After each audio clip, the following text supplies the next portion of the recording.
എൻ്റെ പേര് റിബിൻ എന്നാണ്. ഞാൻ അങ്കമാലിയിൽ നിന്നാണ് വരുന്നത്.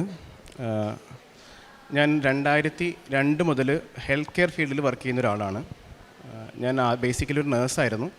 പിന്നെ അതിന് ശേഷം ഞാൻ MBA ഒക്കെ പഠിച്ചിട്ട് ഒരു ഹോസ്പിറ്റലിൽ ഇപ്പോൾ ഒരു മാനേജർ ഓപ്പറേഷൻസ് ആയിട്ട് കണ്ണൂർ വർക്ക് ചെയ്തുകൊണ്ടിരിക്കുകയാണ്.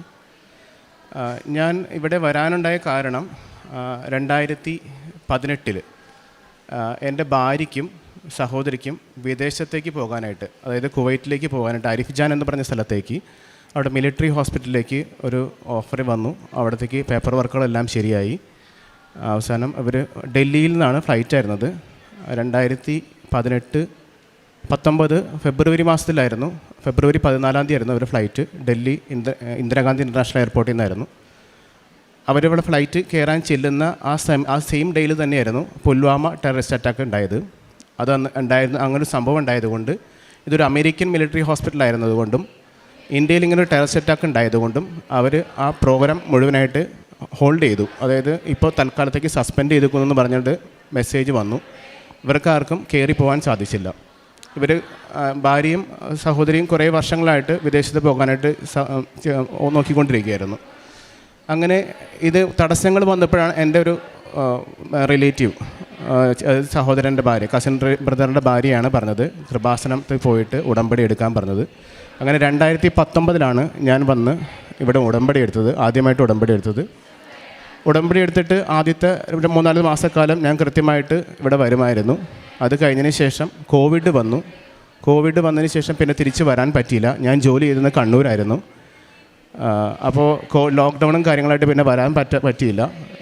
അങ്ങനെ 2021 എൻ്റെ കണ്ണിൽ ഒരു ഇഞ്ചുറി പറ്റി. ഞാൻ വർക്ക് ചെയ്തുകൊണ്ടിരുന്നത് ഒരു പുതിയൊരു ഹോസ്പിറ്റലായിരുന്നു. അതിൻ്റെ ഒരു സൈഡിൽ ബിൽഡിങ്ങിൻ്റെ വർക്ക് നടക്കുന്നു, മറ്റു സ്ഥലത്ത് ഒരു വയസ്സത്ത് ആശുപത്രി ഫങ്ഷൻ ചെയ്തുകൊണ്ടിരിക്കുകയായിരുന്നു. അവിടെ വെച്ചിട്ട് വർക്ക് സൈറ്റിൽ കണ്ണിലെന്തോ പോയി. ഞാൻ കണ്ണ് തിരുമ്മി. എൻ്റെ ഇടത് കണ്ണിൻ്റെ കാഴ്ച പൂർണ്ണമായി നഷ്ടപ്പെട്ടു. അപ്പോൾ അത് 2021 മെയ് 6 ആയിരുന്നു. 2021 മെയ് 6 ആയിരുന്നു. ആ സമയത്ത് പിറ്റേ ദിവസം തുടങ്ങി സെക്കൻഡ് ലോക്ക്ഡൗൺ സ്റ്റാർട്ട് ചെയ്യുന്നു.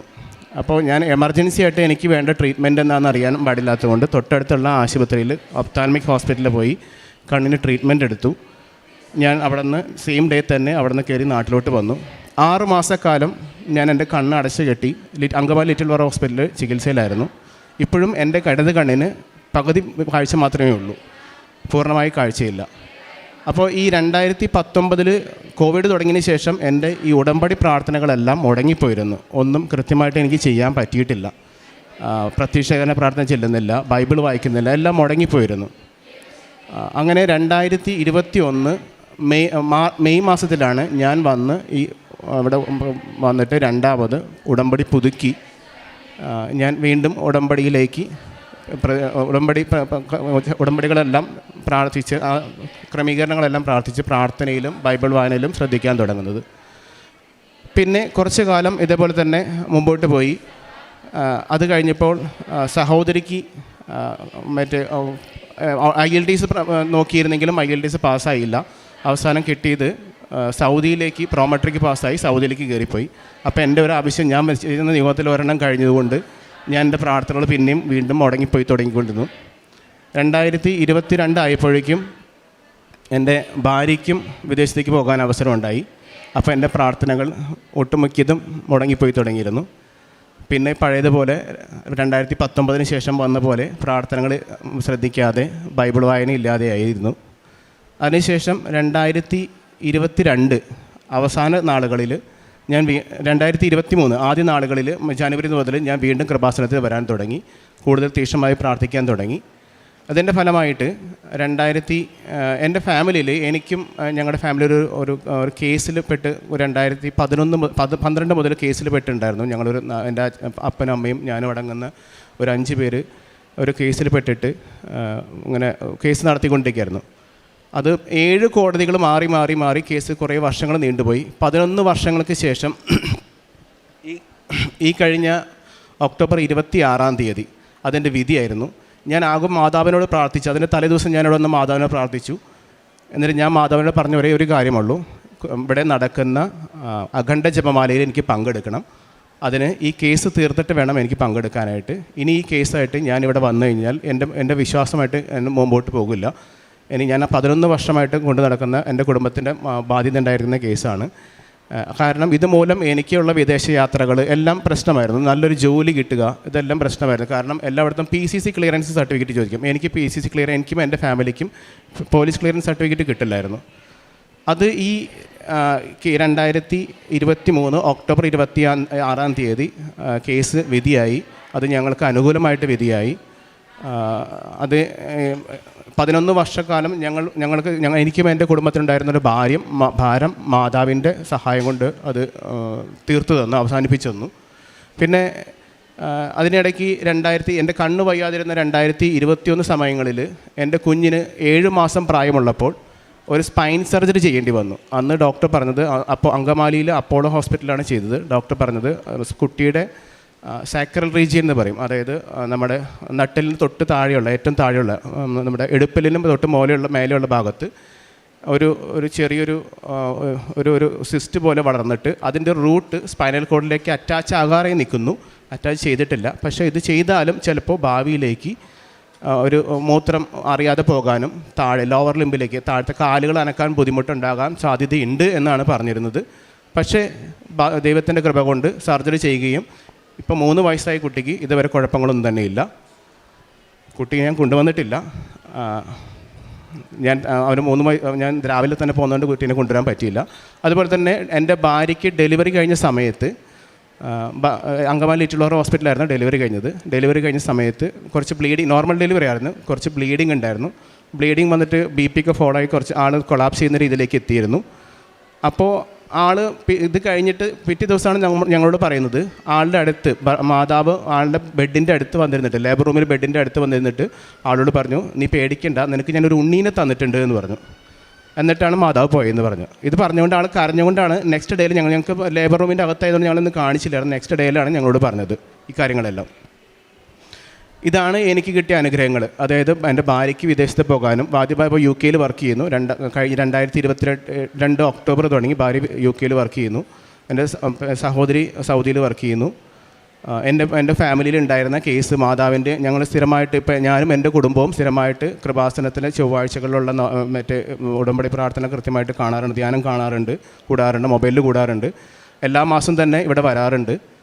എല്ലാ ദിവസവും പ്രത്യക്ഷീകരണ പ്രാർത്ഥനകളും പങ്കെടുക്കാറുണ്ട്. രാവിലെയും വൈകുന്നേരവും പ്രാർത്ഥന ചെല്ലാറുണ്ട്. ഞങ്ങൾ തിരി കത്തിച്ച് തൈലം യൂസ് ചെയ്ത് ഇപ്പോൾ എന്ത് വേദന വന്നാലും ആദ്യം മാതാവിൻ്റെ തൈലം തേച്ച് കഴിഞ്ഞാൽ മാറുമെന്ന് നോക്കുക. അപ്പോൾ എല്ലാവരോടും പറയുന്നത് മാതാവിൻ്റെ തൈലം തേച്ചാൽ മതി, മാറും എന്ന് പറഞ്ഞു. അതിനിടയ്ക്ക് ഞാൻ കണ്ണൂർ വർക്ക് ചെയ്യുന്ന സമയത്ത് എന്നോടൊരാൾ ഇങ്ങനെ തർക്കിച്ചു, കൃപാസനം എന്ന് പറയുന്നതൊരു തട്ടിപ്പാണ്, അതിനകത്ത് പോകേണ്ട കാര്യം നമ്മൾ വീട്ടിൽ നിന്ന് പ്രാർത്ഥിച്ചാൽ പോരെ എന്ന് ചോദിച്ചു. എനിക്ക് ഇത് ശരിയാണെന്നൊന്നും പറഞ്ഞതല്ല, ഞാനൊരു ഉദാഹരണം പറഞ്ഞതാണ്. കാരണം എൻ്റെ അനുഭവമാണ് ഞാൻ പറഞ്ഞത്. ഞാൻ ആശുപത്രിയിൽ വർക്ക് ചെയ്യുന്നതിന് അത് റിലേറ്റഡായി പറഞ്ഞ ഒരു വയറിനൊരു അസുഖം വന്നാൽ നമ്മൾ ഡോക്ടറെ കാണും. ഡോക്ടർ പറയും ഇന്ന സാധനങ്ങൾ കഴിക്കാൻ പാടില്ല, ഇന്നത് കഴിക്കണം എന്ന് പറയുന്ന സമയത്ത് കുറച്ച് കാലം നമ്മൾ കഴിച്ചുകൊണ്ടിരിക്കും.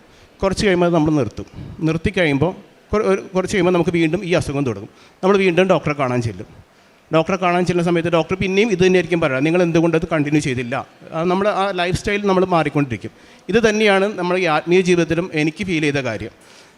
എൻ്റെ ജീവിതത്തിൽ ഞാൻ എപ്പോഴൊക്കെ ഈ യേശുവിൽ നിന്നും മാതാവിൽ നിന്നും മാറി നടന്നു, അല്ലെങ്കിൽ പ്രാർത്ഥനയിൽ ശ്രദ്ധിക്കാതിരുന്നു, അപ്പോഴേക്കും എനിക്ക് തടസ്സങ്ങൾ ഉണ്ടായിട്ടുണ്ട്. എൻ്റെ ജീവിതത്തിൽ ഞാൻ പഠിച്ചതാണ്, എപ്പോഴൊക്കെ അവരോട് ചേർന്ന് നടന്നിട്ടുണ്ടോ, ദൈവത്തോട് ചേർന്ന് നടന്നിട്ടുണ്ടോ, അല്ലെങ്കിൽ മാതാവിനോട് ചേർന്ന് നടന്നിട്ടുണ്ടോ, അപ്പോഴെല്ലാം എൻ്റെ തടസ്സങ്ങളെല്ലാം മാറ്റി തന്നു. ഇപ്പോൾ എല്ലാ ദിവസവും രാവിലെ ഞാൻ പള്ളിയിൽ പോകും. പക്ഷേ രാവിലെ പള്ളിയിൽ പോയിട്ട് നമ്മൾ ജോലിക്ക് പോകുമ്പോൾ നമുക്കൊരു ഫ്രഷാണ്. അന്ന് ദിവസങ്ങൾ ആശുപത്രിയിൽ വർക്ക് ചെയ്യുമ്പോൾ നിങ്ങൾക്ക് അറിയാമായിരിക്കും, എല്ലാവരും തടസ്സങ്ങൾ കുറേ ഉണ്ടാവുമായിരിക്കും. ഈ തടസ്സങ്ങളെല്ലാം മാറി ഞാൻ അഡ്മിനിസ്ട്രേഷൻ വർക്ക് ചെയ്യുന്നതുകൊണ്ട് സാധാരണ നിങ്ങളെല്ലാവരും ആശുപത്രി സമയത്ത് കുറേ പരാതികളായിട്ട് വരുന്ന ആൾക്കാരായിരിക്കും നമ്മൾ കാണുന്നുണ്ടാവുക. എല്ലാ പ്രശ്നങ്ങളും മാറി എല്ലാ ദിവസവും ഇപ്പോൾ എൻ്റെ പോകുന്നത് ഭയങ്കര സ്മൂത്തായിട്ടാണ് പോയിക്കൊണ്ടിരിക്കുന്നത്. അല്ലെങ്കിൽ ആശുപത്രിയിൽ ഡോക്ടേഴ്സിൻ്റെ പ്രശ്നങ്ങൾ ഒരു പ്രശ്നങ്ങളില്ലാതെ ഞാൻ ഇപ്പോൾ സ്മൂത്തമായിട്ടാണ് എൻ്റെ ആശുപത്രിയിൽ എൻ്റെ ഡിപ്പാർട്ട്മെൻറ്റിൽ ഞാൻ കൊണ്ടുനടക്കുന്നത്. അത് എല്ലാ ദിവസവും ഞാൻ ഈ പ്രാർത്ഥനാ ജീവിതത്തിൽ നടക്കുന്നതായതുകൊണ്ടായിരിക്കും എന്ന് ഞാൻ വിചാരിക്കുന്നു. എൻ്റെ കൂടെ വർക്ക് ചെയ്യുന്നവർ കുറേ നീ പള്ളിയിൽ പോകേണ്ട കാര്യം എന്താ, പ്രാർത്ഥിച്ചിട്ട് കാര്യമില്ല, ദൈവം എന്ന് പറഞ്ഞാൽ ഒരു മിത്താണ്. ഇതിപ്പോൾ കുറേ കാലം ഇങ്ങനെ എല്ലാവരും കേട്ടിട്ടുണ്ടാവും, മിത്ത് എന്ന് പറഞ്ഞ ഒരു വാചകത്തെക്കുറിച്ച് കേട്ടിട്ടുണ്ട്. എല്ലാവരും മിത്താണ് എന്നൊക്കെ പറയുന്നുണ്ട് പല ആൾക്കാരും. പക്ഷേ ഞാൻ അവരോടെല്ലാം പറയുന്നത്, ഞാൻ ആത്മീയ ജീവിതത്തിൽ ജീവിക്കാൻ ആഗ്രഹിക്കുന്ന ആളാണ്, നിങ്ങളും അങ്ങനെ ജീവിച്ചാൽ നല്ലതാണ്. ഞാൻ അവരെ മാക്സിമം ശ്രമിക്കാറുണ്ട് നമ്മുടെ ഈ ആത്മീയ ജീവിതത്തിൽ. മതം ഏതായാലും അവരുടേതായ മതത്തിൽ അവർക്ക് ജീവിക്കാൻ നോക്കുക. ഞാൻ എൻ്റെ കാര്യങ്ങൾ യേശുവിനെക്കുറിച്ചും മാതാവിനെക്കുറിച്ചും പറയാൻ പറ്റുന്നവരോടെല്ലാം പറഞ്ഞു കൊടുക്കാറുണ്ട്. പക്ഷേ അത് എത്ര പേർക്ക് നല്ല രീതിയിൽ എടുക്കാൻ പറ്റുമെന്ന് അറിയില്ല.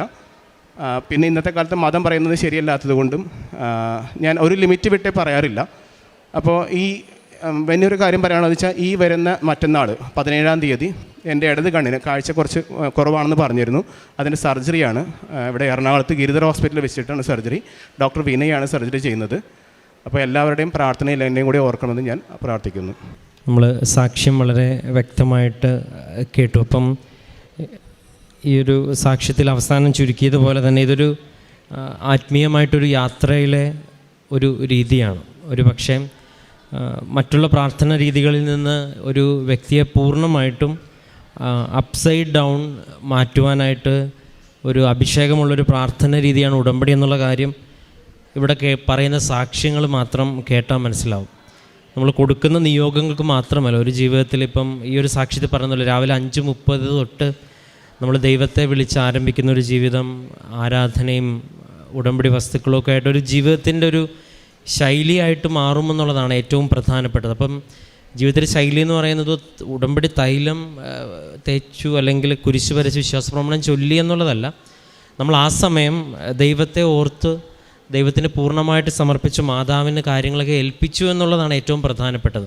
അപ്പോൾ ഉടമ്പടി തൈലത്തിൻ്റെ പിന്നിലും ഇപ്പം നമ്മൾ മനുഷ്യരായതുകൊണ്ട് നമുക്ക് ഇങ്ങനെ നമ്മുടെ വിശ്വാസ പ്രയോഗത്തിന് വേണ്ടി നൽകിയിരിക്കുന്നതാണ് ഉടമ്പടി വസ്തുക്കളെന്ന് പറയുന്നത്.